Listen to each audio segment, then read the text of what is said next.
In the quiet city of St. Gallen, Switzerland, a shadowed assembly of high-ranking churchmen gathered.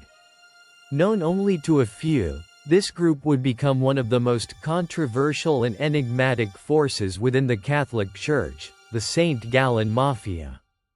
Their meetings, veiled in secrecy, sought to reshape the Church from within. Who were these men? What was their vision?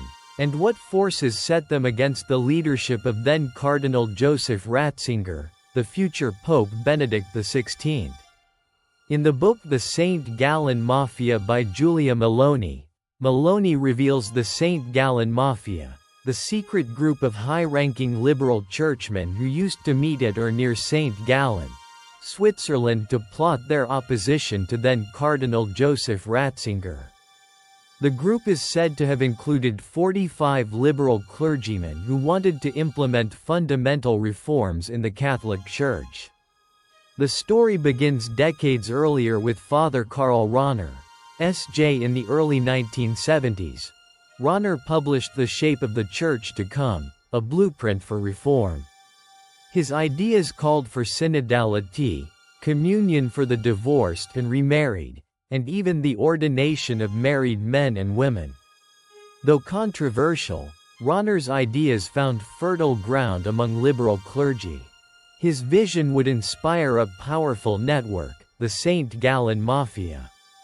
In the years that followed, this group would meet quietly, discussing their hopes for a new church.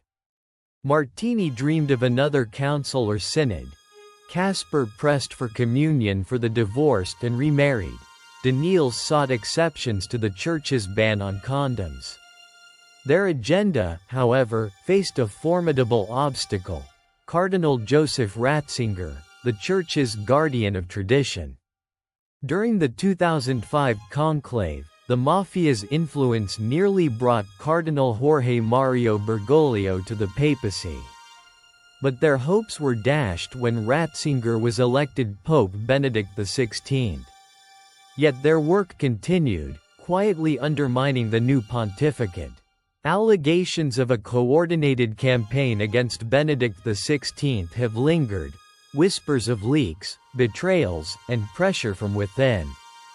The resignation of Pope Benedict in 2013 marked a turning point.